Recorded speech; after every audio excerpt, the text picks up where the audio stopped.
Food packaging থেকে শুরু করে জুসের বোতল সব ক্ষেত্রেই ব্যবহার করা হয়ে থাকে প্লাস্টিক। অর্থাৎ একবার ব্যবহারযোগ্য এসব প্লাস্টিক আমাদের দৈনন্দিন জীবনে সাধারণ বিষয় হয়ে উঠেছে। কিন্তু প্লাস্টিকের এমন নিত্যদিনের ব্যবহার বর্তমানে প্রকৃতি ও পরিবেশের জন্য বড় সমস্যা হয়ে দাঁড়িয়েছে। প্রত্যেক বছর লাখ লাখ টন প্লাস্টিকের শেষ গন্তব্য হয় সমুদ্রে, যার বেশিরভাগই বায়োডিগ্রেডেবল নয়, যার ফলে এই প্লাস্টিক ভেঙে গিয়ে কাগজ কিংবা খাবারের মতো পচে যায় না, বরং শত শত বছর ধরে পরিবেশের মাঝে টিকে থাকে।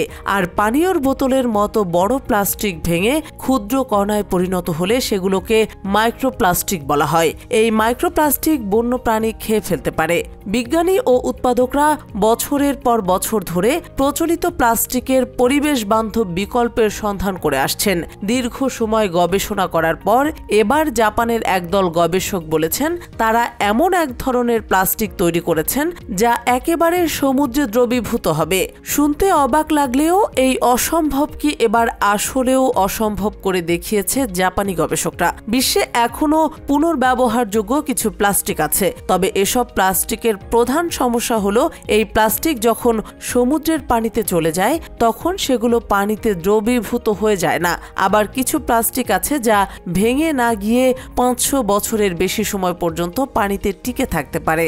এই সমস্যার সমাধানের জন্য জাপানের রিকেন রিসার্চ ইনস্টিটিউটের বিজ্ঞানীরা এমন এক ধরনের প্লাস্টিক তৈরি করেছেন যা শক্ত থাকবে এবং মাটি ও সমুদ্রের পানির মতো পরিবেশে পুরোপুরি মিশে যাবে। এমনকি এই প্লাস্টিকের কোনো মাইক্রোপ্লাস্টিকও অবশিষ্ট থাকবে না। বিজ্ঞানীরা পরীক্ষা নিরীক্ষা চালিয়ে দেখেছেন নতুন এই প্লাস্টিক লবণ পানিতে রাখার কয়েক ঘন্টার মধ্যেই ভেঙে যেতে শুরু করে। এছাড়া মাটিতে রাখা হলে নতুন এই প্লাস্টিক গলে গিয়ে একটি রাসায়নিক উৎপাদন তৈরি করে যা সার হিসেবে মাটিকে উর্বর করতে সাহায্য করে।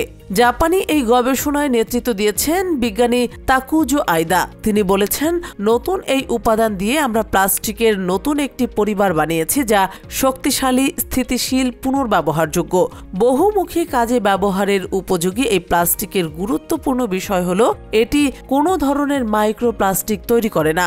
গবেষকরা বলেছেন নতুন এই প্লাস্টিকের বাণিজ্যিক উৎপাদন শুরু হলে তা খাদ্য প্যাকেজিং, পানীয় বোতল ও অন্যান্য একবার ব্যবহারযোগ্য প্লাস্টিকের বিকল্প হিসেবে ব্যবহার করা সম্ভব হবে। এটি শুধু পরিবেশ বান্ধবী নয়, বরং আমাদের বাস্তুতন্ত্র সংরক্ষণেও গুরুত্বপূর্ণ ভূমিকা রাখবে। তবে এ প্রযুক্তি সহজলভ্য ও সাশ্রয়ী করতে হলে আন্তর্জাতিক উদ্যোগ প্রয়োজন। বিশ্বের অনেক দেশ ইতোমধ্যে প্লাস্টিক বর্জন ও পুনর্ব্যবহারের উপর জোর দিচ্ছে। নতুন এই প্রযুক্তির মাধ্যমে প্লাস্টিক দূষণের বিরুদ্ধে লড়াই আরও কার্যকর হতে পারে বলে আশাবাদী গবেষকরা।